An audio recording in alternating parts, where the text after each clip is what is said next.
नमस्कार, मेरा नाम शिवम कुमार वर्मा। आप सबका शिव एकेडमी यूट्यूब चैनल पर स्वागत है। आशा करते हैं कि आपकी तैयारी बहुत अच्छी चल रही होगी। आपकी तैयारी को और अच्छा करने के लिए शिव एकेडमी चैनल पर आप देख सकते हैं यूपीआरओ, एआरओ की फ्री क्लासेस और प्रीवियस ईयर क्वेश्चन। आज आपके लिए मैं वैदिक काल से संबंधित 50 प्रश्न उत्तर लेकर आया हूँ। देखिए, आप किसी भी एग्जाम की तैयारी कर रहे हैं, ये खंड आपकी सभी प्रतियोगी परीक्षाओं के लिए महत्वपूर्ण है और आपको 2 चीज़ों पर तो विश्वास रखना चाहिए। पहला तो खुद पर, दूसरा जो प्रीवियस ईयर क्वेश्चन आए हैं उन पर। जितना आप उनकी प्रैक्टिस करेंगे, जितनी आप उन पर अच्छी पकड़ बनाएँगे और उतने ही आपके एग्ज़ाम आने की जो अच्छा एग्ज़ाम जाएगा। कहने का मतलब ये है कि आपका एग्ज़ाम जो है उतना ही बेहतर जाएगा। तो यूपीआरओ, एआरओ में बहुत ज़्यादा ये संभावना होती है कि क्वेश्चन रिपीट किए जाते हैं। एग्ज़ैक्ट नहीं होते हैं, लेकिन हाँ, रिपीटेड क्वेश्चन होते हैं बहुत सारे।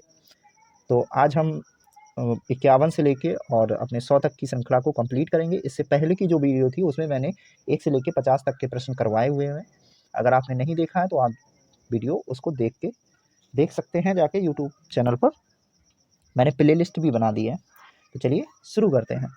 यहाँ पर सबसे पहले हम 51 क्वेश्चन में देखते हैं कि ऋग्वेद में उल्लिखित प्रसिद्ध 10 राजाओं का युद्ध किस नदी के किनारे लड़ा गया था। तो यहाँ पर ऑप्शन ए परशुनी नदी, जैसा कि यहाँ पे उन्होंने उत्तर भी दिया है ना। तो परशुनी नदी जो थी, यहाँ पर 10 राजाओं का युद्ध लड़ा गया था। नेक्स्ट क्वेश्चन, निम्न में से किस नदी को ऋग्वेद में मातेत्मा, देवीतमा एवं नदीतमा संबोधित किया गया है। तो यहाँ पर ऐसी कौन सी नदी है जिसके बारे में ये सारी बातें करी गई हैं। तो option A Sindhu, option B Saraswati, option C Vitasta, option D Yamuna. तो सरस्वती जो नदी थी इसकी चर्चा हुई है और इसी को हम मातेत्मा, देवेतमा और नदीतमा कहते हैं, है ना। नेक्स्ट क्वेश्चन, उस जनजाति का नाम बतलाइए जो ऋग्वैदिक आर्यों के पंचजन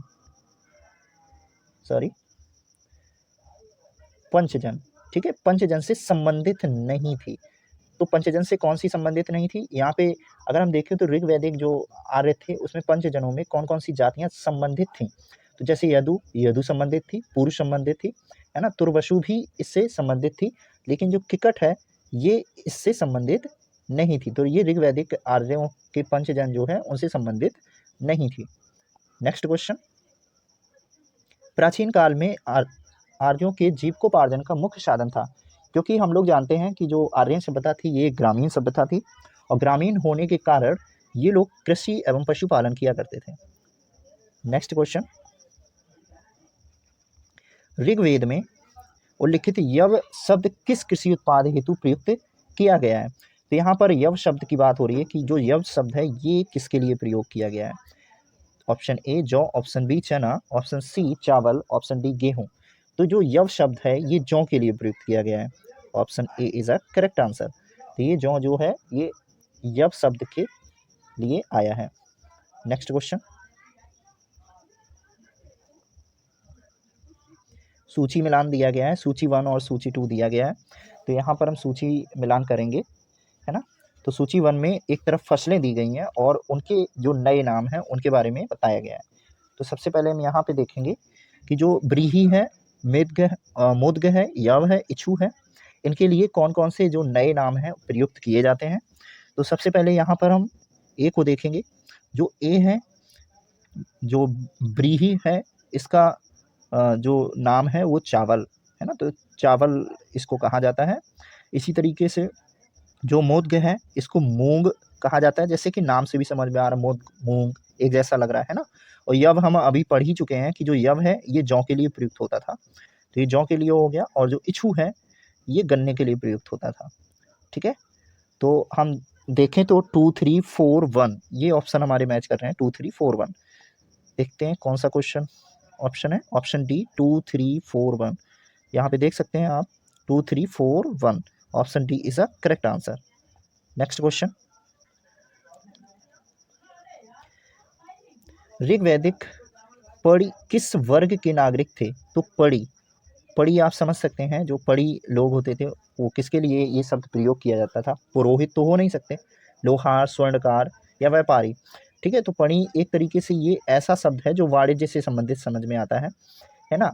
पढ़ी का मतलब जैसे कि कोई रुपए का लेन देन या ब्याज, इस तरीके का शब्द समझ में आ रहा है, तो ये व्यापारियों के लिए प्रयोग किया जाता था। जो भी व्यापारी होते थे, है ना, उनके लिए प्रयोग किया जाता था।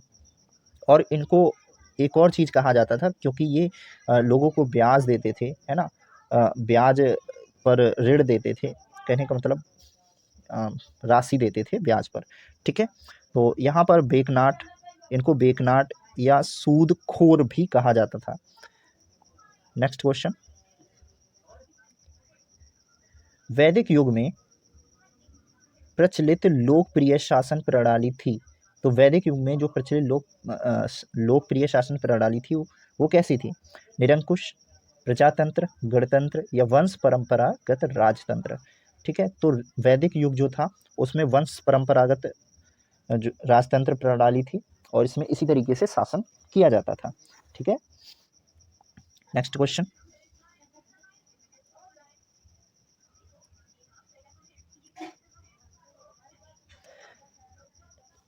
वैदिक युगीन सभा। तो वैदिक युगीन सभा, इसको हम किस नाम से जानते हैं? गांवों के व्यावसायिक लोगों की संस्था थी ये। राज दरबार होता था, मंत्री परिषद थी, राज्य के समस्त लोगों की एक राष्ट्रीय सभा थी। Option C is a correct answer, यानी जो वैदिक युगीन सभा थी इसको हम मंत्री परिषद के नाम से जानते थे। नेक्स्ट क्वेश्चन, किस वेद में सभा और समिति को प्रजापति की दो पुत्रियां कहा गया है?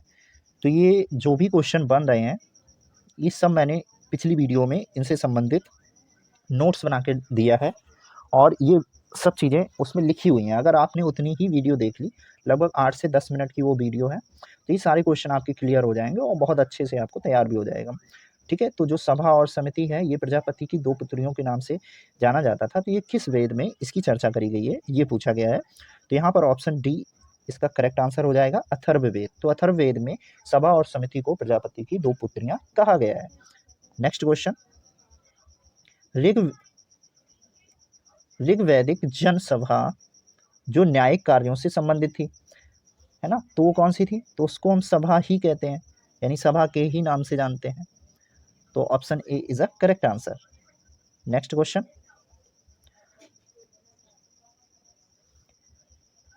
आयुर्वेद अर्थात जीवन का विज्ञान उल्लेख सर्वप्रथम मिलता है।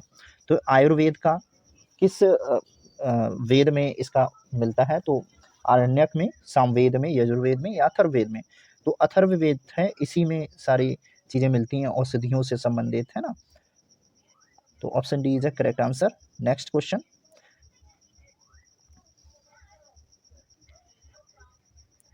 ऋग्वैदिक धर्म था। तो ऋग्वैदिक धर्म था, कैसा था ये धर्म? बहुदेववादी था, एकेश्वरवादी था, अद्वैतवादी था या निवृत्त मार्गी था? तो जैसा कि हम जानते हैं कि जो वैदिक धर्म है या सनातन जो धर्म है, इसमें बहुत सारे देवी देवताओं का वर्णन किया गया है, इसमें किसी एक देवता की चर्चा नहीं की गई है।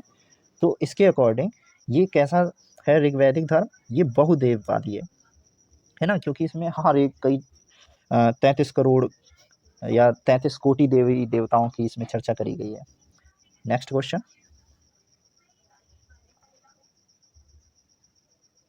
सर्वाधिक ऋग्वैदिक सूत समर्पित हैं।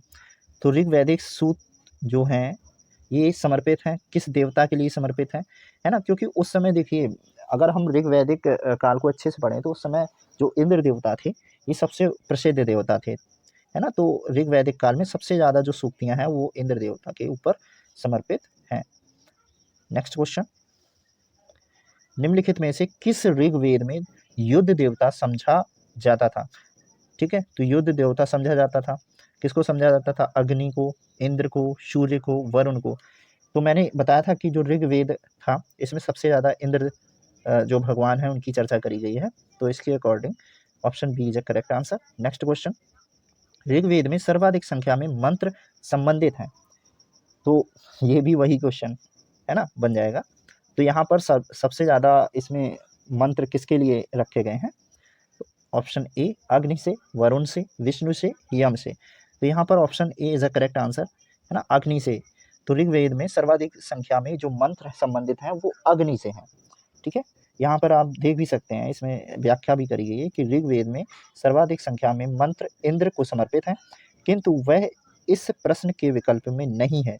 जैसा कि मैंने अभी थोड़ी देर पहले पढ़ा भी था कि सबसे ज़्यादा जो सूक्तियाँ लिखी गई हैं वो इंद्रदेव के लिए लिखी गई, क्योंकि अब इसमें है नहीं, तो दूसरे स्थान पर तो अग्नि थी, अग्नि के लिए भी 200 मंत्र समर्पित हैं। अतः इसमें विकल्प क्या था? ए सही था। अगर यहाँ पर वरुण होता और अग्नि होता तो सबसे पहले हम अग्नि होता और इंद्र होता तो हम इंद्र को सबसे पहले क्लिक करते हैं, राइट। नेक्स्ट, वैदिक देवता इंद्र के विषय में निम्नलिखित कथनों पर विचार कीजिए तथा यहाँ पर कूट दिया गया है और इसमें सही उत्तर चुनना है हमको। जैसे यहाँ पर फर्स्ट दिया गया है, झंझावत के देवता थे, पापियों को दंड देते थे, नैतिक व्यवस्था के संरक्षक थे, वर्षा के देवता थे। तो यहाँ पर अगर हम 67 का देखें तो जो इंद्र देवता है, आपने देखा भी होगा टीवी में या अन्य कहीं भी देखा होगा, आप प्रोग्राम देखते भी हैं, तो जो इंद्र देवता हैं वो अपनी गर्जना से बारिश कर देते थे, है ना, तो वही वाला है। तो ये वर्षा के देवता थे और लोग इसीलिए इनको पूजा भी करते थे, क्योंकि जो आर्यन सभ्यता थी वो ग्रामीण थी और कृषि और पशुपालन का मुख्य सोर्स था, तो इसीलिए इंद्र देवता की पूजा करते थे कि बारिश होगी, है ना, उनके लिए सारे अनुष्ठान किया करते थे। नेक्स्ट क्वेश्चन,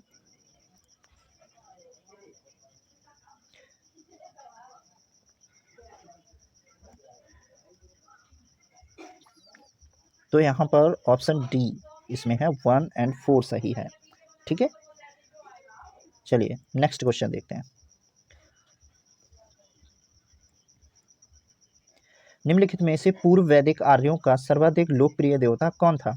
तो वैदिक आर्यों का सर्वाधिक लोकप्रिय देवता इंद्रदेव, भाई इंद्रदेवी थे। नेक्स्ट क्वेश्चन देखो, रिपीटेड क्वेश्चन है, सारे रिपीट हो रहे हैं। वैदिक देवमंडल में निम्न में से कौन देवता युद्ध का देवता माना जाता था? तो यहाँ पर युद्ध के देवता की बात हो रही है, कैसे कौन सा देवता था जो युद्ध का देवता था, ठीक है। तो इंद्रदेव हैं, इनको हम युद्ध का देवता भी कहते हैं, यानी ये युद्ध के देवता भी थे और वर्षा के भी देवता थे, ठीक है। तो ये बारिश भी करते थे और युद्ध के भी देवता थे। नेक्स्ट क्वेश्चन,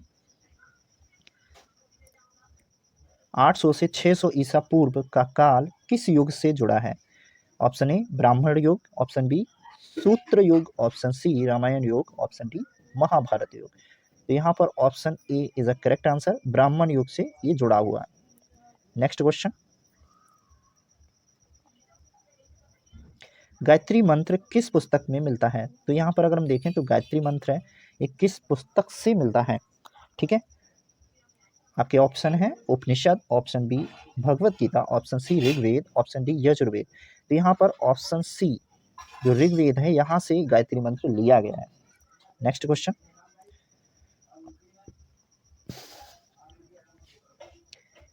गायत्री मंत्र के नाम से प्रसिद्ध मंत्र सर्वप्रथम किस ग्रंथ में मिलता है ना। तो अभी हम लोगों ने जस्ट यही क्वेश्चन देखा है, तो option C is a correct answer, Rigveda में इसकी चर्चा हुई है। Next question,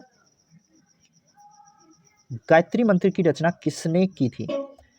option A Vashishtha, option B Vishwamitra, option C Indra, option D Parikshit. तो यहाँ पर option B is a correct answer, जो विश्वामित्र जी थे इन्होंने ही गायत्री मंत्र की रचना करी थी। नेक्स्ट क्वेश्चन, सर्ग, प्रतिसर्ग, वंश, मनवंतर और वंशानुचरित संकेतक हैं, तो ये किसके संकेतक हैं? आपके ऑप्शन हैं, ऑप्शन ए वेदों के, ऑप्शन बी पुराणों के, ऑप्शन सी उपनिषदों के और ऑप्शन डी सूत्रों के। तो यहाँ पर option B is a correct answer, है ना, ये पुराणों से संबंधित थे सारे संकेत। नेक्स्ट क्वेश्चन, पुराणों की संख्या है, तो ये तो सभी को पता है ना, पुराणों की संख्या कितनी है? इसमें 18 है। नेक्स्ट क्वेश्चन,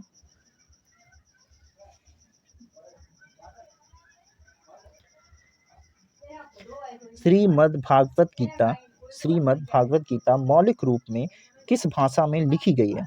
क्योंकि आर्यन सभ्यता जो थी वो उसकी जो भाषा थी वो संस्कृत ही थी, तो यहाँ पर वो संस्कृत में लिखी गई है। नेक्स्ट क्वेश्चन, महाभारत मूलतः किस रूप में जानी जाती है? तो महाभारत जो है ये मूलतः जय संहिता के रूप में जानी जाती है है ना, ये भी बहुत बार क्वेश्चन आया। देखो यूपीआरओ एआरओ में ये क्वेश्चन पूछा गया है 2014 प्री पीएस जो प्री एग्जाम था उसमें। नेक्स्ट, सतसहस्त्री संहिता नाम निम्नलिखित में से किस ग्रंथ का है? Option A Rigveda, option B Atharvaveda, option C Ramayana, option D Mahabharata. यहाँ पर ऑप्शन डी महाभारत, तो ये महाभारत का नाम है। नेक्स्ट क्वेश्चन, हिंदू पौराणिक कथा के अनुसार समुद्र मंथन हेतु किस सर्प, है ना, यहाँ पर बात हो रही किस सर्प ने रस्सी के रूप में स्वयं को प्रस्तुत किया था? Option A Kaliya, option B Vasuki, option C Pushkar, option D Sheshnag. तो यहाँ पर जो वासुकी थे, है ना, वासुकी नाम का जो सर्प था उसने अपने आप को समुद्र मंथन के लिए रस्सी के समान स्वयं को प्रस्तुत किया था। नेक्स्ट क्वेश्चन, किस काल में अछूत की अवधारणा स्पष्ट रूप से उद्धृत हुई थी? तो किस काल की बात है कि किस काल में ये अछूत वर्ड जो है ये स्टार्ट हो गया था, यानी अछूत छुआछूत की भावना उत्पन्न हो गई थी। तो ये कौन सा समय था? ऋग्वैदिक काल, उत्तर वैदिक काल, उत्तर गुप्त काल में, या धर्मशास्त्र के समय? तो हम यहाँ पे देखते हैं धर्मशास्त्र के समय ये जो चीज़ें थी निकल के बाहर आ गई थी, है ना। लेकिन जो अगर हम देखें तो सबसे पहले जो ऋग्वैदिक काल था उस समय 3 वर्णों का उल्लेख मिलता था, लेकिन जैसे ही धर्मशास्त्रों के समय ये वर्ण 4 बन गए और उसमें एक नया वर्ण ऐड हो गया शूद्र, ठीक है। तो शूद्र जो था ये इसमें ऐड हो गया था। नेक्स्ट क्वेश्चन, सत्यमेव जयते किस उपनिषद के लिए है? तो ये कहाँ से लिया गया है ये हमें बताना है ना। तो ऑप्शन ए मुंडको उपनिषद, और हमें पता भी है कि जो मुंडको उपनिषद है यहीं से ही सत्यमेव जयते लिया गया है। नेक्स्ट क्वेश्चन, सत्यमेव जयते शब्द कहाँ से लिया गया है? Mundaka Upanishad, option D is the correct answer. Next question, भारतीय प्रतीक पर उत्कीर्ण सत्यमेव जयते लिया गया है। तो ये देखो 3 बार रिपीट हो चुका है ये क्वेश्चन, है ना। तो इसीलिए कहते हैं कि आप क्वेश्चन की जितनी ज़्यादा प्रैक्टिस कर लेंगे आपका उतना ही ज़्यादा फायदा होने वाला है। तो ये मुंडको उपनिषद से लिया गया है और ये सभी परीक्षाओं में क्वेश्चन इनके पूछे जाते हैं। नेक्स्ट क्वेश्चन, तमसो माँ ज्योतिर्गमय कथन है मूलतः, तो ये कहाँ से, मतलब ये किसका कथन है? उपनिषदों का, महाकाव्यों का, पुराणों का, या सठ दर्शन का? ठीक है, तो option A is the correct answer. ये जो लिया गया है ये उपनिषदों से लिया गया है, तमसो माँ ज्योतिर्मय गमय। नेक्स्ट क्वेश्चन,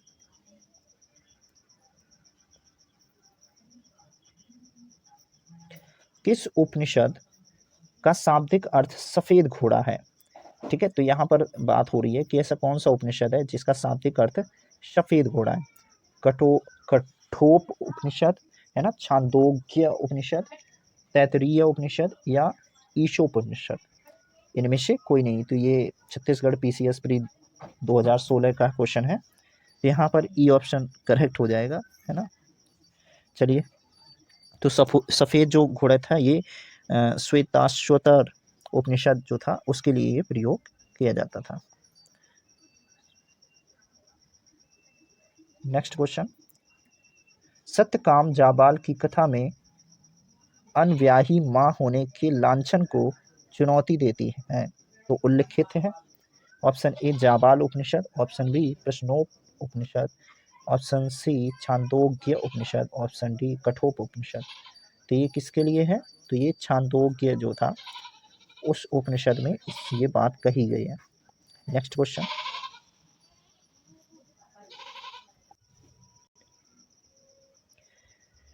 ऋग्वेद की मूल लिपि थी, तो ऋग्वेद की जो मूल लिपि थी, option A Devanagari, option B Kharoshthi थी, option C Pali, option D Brahmi. तो जो ऋग्वेद की लिपि थी, मूल लिपि थी, वो ब्राह्मी लिपि थी। ठीक है, नेक्स्ट क्वेश्चन, वैदिक कर्मकांड में होता का संबंध है? ऑप्शन ए ऋग्वेद से, ऑप्शन बी यजुर्वेद से, ऑप्शन सी सामवेद से, ऑप्शन डी अथर्ववेद से। तो ये यूपीआरओ एआरओ में ये क्वेश्चन आ चुका है 2013 मेंस में। ठीक है, तो ये option A is a correct answer, या ऋग्वेद से होता था। तो वैदिक कर्मकांड में होता का संबंध ऋग्वेद से था। नेक्स्ट क्वेश्चन, अवेस्ता और ऋग्वेद में समानता है। अवेस्ता किस क्षेत्र से संबंधित है? ऑप्शन ए भारत से, ऑप्शन बी ईरान से, ऑप्शन सी इसराइल से, ऑप्शन डी मिस्र से। तो यहाँ पर option B is a correct answer, ये ईरान से संबंधित था। नेक्स्ट क्वेश्चन,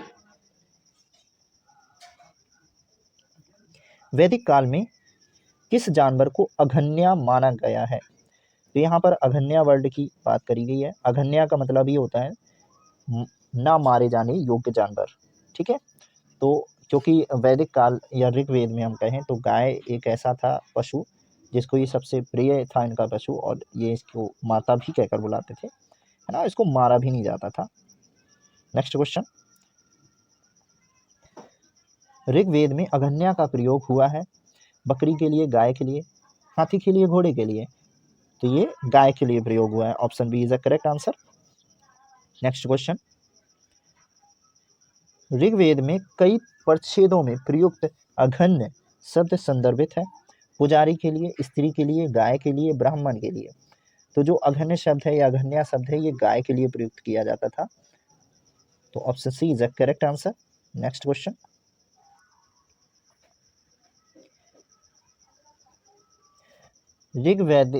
ऋग्वेद कालीन आर्यों और सिंधु घाटी के लोगों की संस्कृति के बीच अंतर के संबंध में निम्नलिखित कथनों में से कौन सा सही है?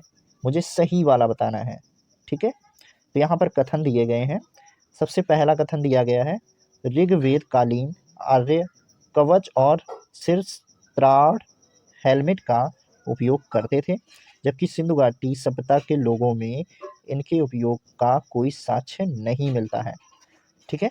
नेक्स्ट है, ऋग्वेद कालीन आर्यों को स्वर्ण, चांदी और ताम्र का ज्ञान था, जबकि सिंधु घाटी के लोगों को केवल तावा और लोहे का ज्ञान था। तो जो सिंधु घाटी सभ्यता के लोग थे उनको तो लोहे का ज्ञान तो बिल्कुल नहीं था, ठीक है। तो इस हिसाब से जो सेकंड कथन है ये तो सही नहीं होगा, लेकिन फर्स्ट कथन सही है, ठीक है। चलिए अब देखते हैं और भी कथन है क्या इसमें।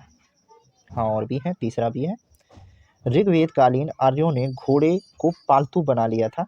तो जो आर्य लोग थे, है ना, ये घोड़े से परिचित थे, जबकि सिंधु घाटी सभ्यता के लोग घोड़े से परिचित नहीं थे, है ना। तो जबकि इस बात का कोई साक्ष्य नहीं है कि सिंधु घाटी के लोग इस पशु को जानते थे। तो ये बात बिल्कुल सही है कि वो इससे परिचित नहीं थे, ठीक है।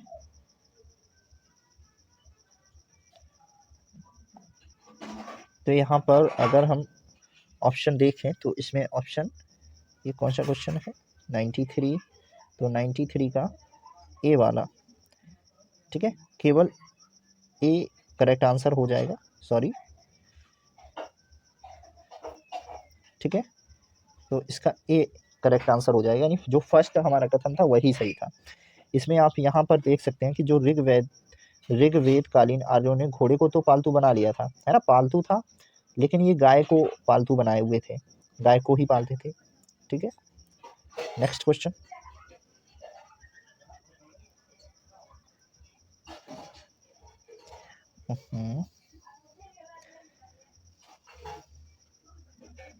ऋग्वेद काल के प्रारंभ में निम्न में से किसे महत्वपूर्ण मूल्यवान संपत्ति समझा जाता था?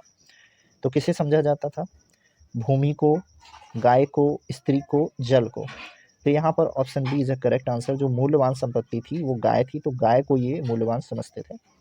नेक्स्ट क्वेश्चन, सूची मिलान दिया गया है, सूची फर्स्ट और सूची सेकंड को मुझे सुमेलित करना है, ठीक है। तो यहाँ पर हमको दिया गया है जो सिंधु घाटी सभ्यता थी ये कैसी सभ्यता थी? तो ये एक नगरीय सभ्यता थी, है ना। उत्तर वैदिक समाज जो था या ऋग वैदिक समाज था ये कैसा था? मध्यकाल में क्या था? तो ये सारी चीज़ें मुझे कूट इसमें मैचिंग करनी है कि इसमें क्या क्या सही है। तो जो उत्तर वैदिक समाज था ये कैसा था, है ना, जबकि ऋग वैदिक समाज कैसा था ये बताना है हमको।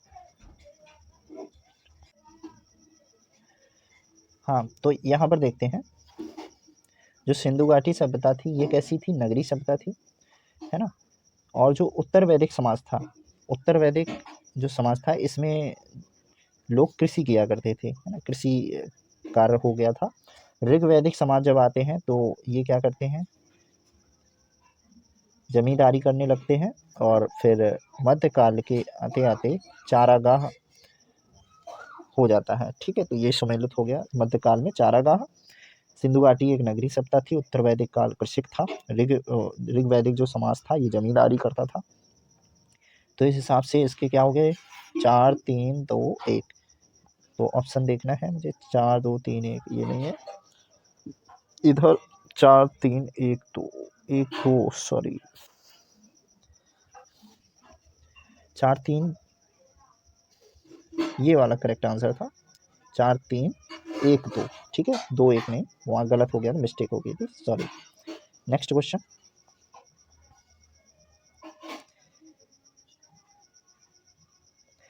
प्राचीन भारतीय समाज के प्रसंग में निम्नलिखित शब्दों में से कौन सा शब्द शेष 3 के वर्ग का नहीं है। ठीक है, तो यहाँ पर क्वेश्चन देखना है, तो वो कौन सा था, कोश। ठीक है, तो कोश किसी संबंधित नहीं है। अगर मैं आप देखें तो ये तीनों एक ही चीज़ें हैं, कुल, वंश, गोत्र है, लेकिन कोश इनसे संबंधित नहीं है। नेक्स्ट क्वेश्चन, संस्कारों की कुल संख्या कितनी थी। तो संस्कार जो थे उनकी कुल संख्या कितनी थी, ऑप्शन सी 16। नेक्स्ट क्वेश्चन, जीविकोपार्जन हेतु वेद वेदांग पढ़ाने वाला अध्यापक कहलाता था। ऑप्शन ए आचार्य, ऑप्शन बी अथर्वयु, ऑप्शन सी उपाध्याय, ऑप्शन डी पुरोहित। तो यहाँ पर ऑप्शन सी उपाध्याय कहलाता था।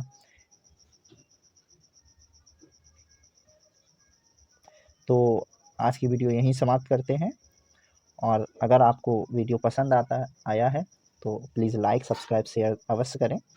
और इससे पहले की जो वीडियो है वो भी आप देख सकते हैं, उसमें भी मैंने 50 प्रश्नों को प्रैक्टिस करवाई है, उन 50 प्रश्नों की, तो आप उनको देख सकते हैं। धन्यवाद आपका।